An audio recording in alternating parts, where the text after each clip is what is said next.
ada beberapa asas yang kita kena faham dalam kehidupan ni.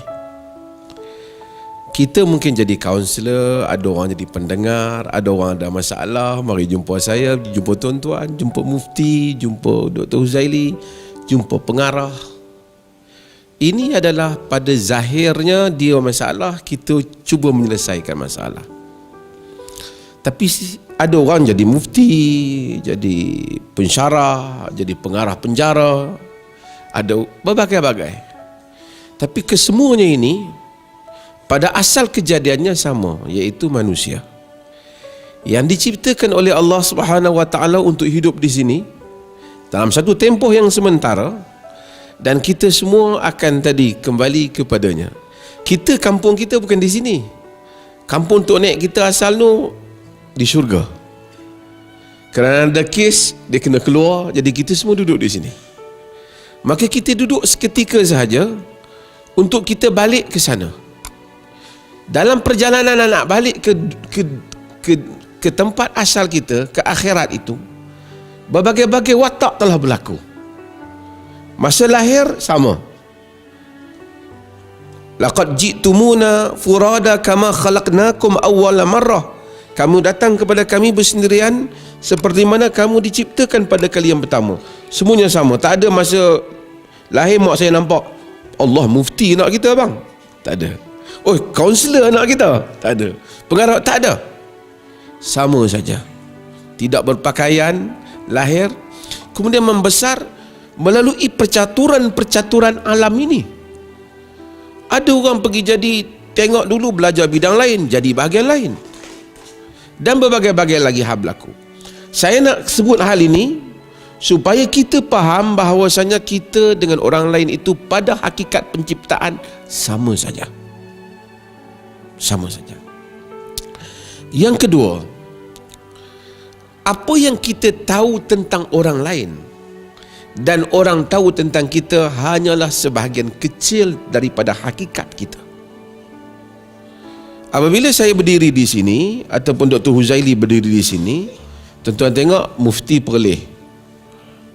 Ada kata ni Dr. Mazhar, dia ni penceramah. Ada yang macam-macam, yang suka, yang tak suka, macam-macam. Sebahagian kita hanya tengok sebahagian.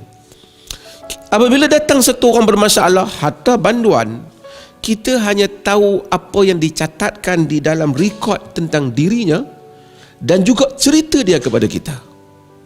Tetapi keseluruhan hakikat di belakang dia itu ialah satu deri kehidupan yang kita tak tahu.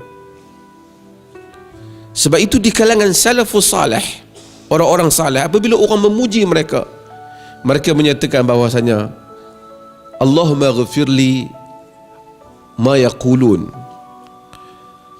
waj'alli khairun mimma yadhunnun wala tu'akhidni bima la ya'lamun.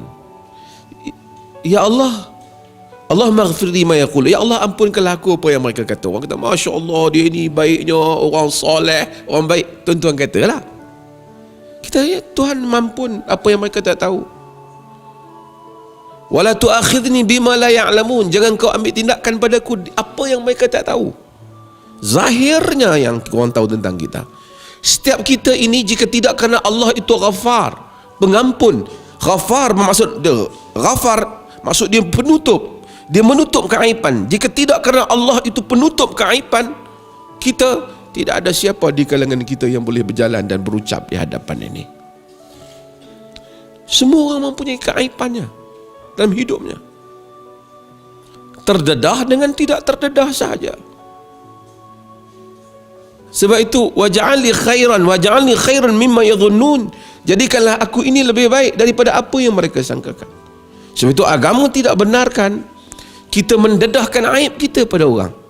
Bukan saja tidak boleh dedah aib orang, tak boleh dedah aib kita. Saya tak tahu ada siapa tunjuk ada ceramah ke apa majlis, so, orang perempuan mari berdiri dan bagi tahu saya dulu ada skandal dengan, dan kemudian buat rakaman cerita tentang maksiat yang pernah dia lakukan, dan kemudian ada juga pensyarah duduk di hadapan dengar dan buat rakaman dan siarkan dalam YouTube, dalam Facebook. Ini adalah perkara yang dilarang oleh agama. Nabi kata, kullu ummati, dalam hadis riwayat Bukhari, kullu ummati mu'afan illa al-mujahirin. Semua umat aku itu diampun melainkan orang yang menzahirkan dosanya. Nabi kata, wa minal mujaharati an ya'mala ar-rajulu bil-laili amalan thumma yusbihu qad satarahu Allahu alaihi fayaqulu ya fulan qad amaltul barihata kadha wa kadha qad bata satarahu Allah fayusbihu yakshifu sitra Allah azza wa jalla atau satara qad bata satarahu rabbuhu fayusbihu yukshifu sitra Allah. Nabi kata antara orang yang menzahirkan dosa itu ialah orang yang melakukan dosa malam, dia buat dosa, bila pagi fabata satarahullahu alaihi, Tuhan tutup dosa dia. Dia pula bagi tahu kat orang, fulan, kemarin aku buat dosa sekian-sekian. Macam seronok pula dia bagi tahu. Nabi kata dia telah tidur dalam keadaan Tuhan tutup aib dia, kemudian dia sendiri yang membuka dosa itu. Nabi kata yang ni Tuhan tak ampun. Maksudnya dosa besar lah, kena taubat dengan setaubat-taubatnya. Sebab itu agama menyuruh kita bukan saja menutup dosa orang lain, disuruh kita menutup dosa kita. Apabila kita berurusan dengan orang, kita hanya berurusan, ada beberapa perkara, kita hanya berurusan tentang hal yang dia bagi tahu pada kita. Satu orang mari bagi tahu saya, isteri saya sekian-sekian, macam mana saya nak buat masalah. Dia nak bagi tahu, dia hanya boleh bagi tahu perkara yang dia nak supaya kita selesai. Saya tidak boleh judge dia, kata dia lebih baik daripada saya. Saya hanya tahu dia ada masalah dalam hal berkaitan. Mungkin di belakang hal itu, dalam urusan yang lain, dia jauh lebih baik daripada saya. Mungkin saya dalam hal itu, saya rasa saya baik, itu pun dengan Allah tidak mendedahkan keaiban yang ada pada saya. Sebab itu, apabila kita membaca nusus agama, kita akan mendapati keajaiban hadis-hadis Nabi. Antaranya Nabi SAW yang selalu saya sebut, menceritakan bagaimana pelacur yang memberi minum pada anjing dan kemudian Allah Subhanahu Wa Taala mengampunkan dosanya. Bukan soal bagi minum pada anjing. Sebab tu saya kata kalau setakat bagi minum itu pada anjing masuk diampun dosa, masuk syurga. Orang yang bagi pisang di masjid lagi masuk syurga lah, kan? Orang yang buat kenuri, ahli politik yang buat kenuri lagi masuk syurga lah. Dia bukan soal memberi, ikut-ikut pelacur, bagi minum pula pada anjing. Anjing ni kira manusia pandang lekeh lah, pelacur lekeh. Tetapi di sebalik perasaan memberi itu, kerendahan dirinya kepada Tuhan yang membawa kepada keampunan. Kita mungkin memberi, tapi di sebalik pemberian kita itu kesombongan kita yang menyebabkan kita tidak diampunkan dosa oleh Tuhan. Inilah yang membezakan keadaan-keadaan ini. Di dalam urusan kita memberi nasihat pada orang lain, ramai orang memberi saya minta maaf, mungkin sebahagian kaunselor ataupun mufti ataupun ustaz, kita rasa tu kerja kita dan kita dapat duit melaluinya. Tapi sebenarnya bagi nasihat pada orang ni sebenarnya bukan kerja untuk dapat duit. Asalnya ia adalah tanggungjawab.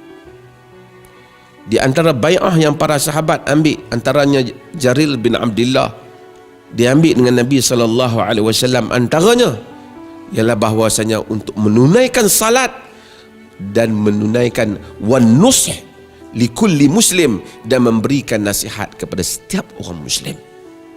Dia kata dia bai'ah dengan Nabi, dia janji dengan Nabi.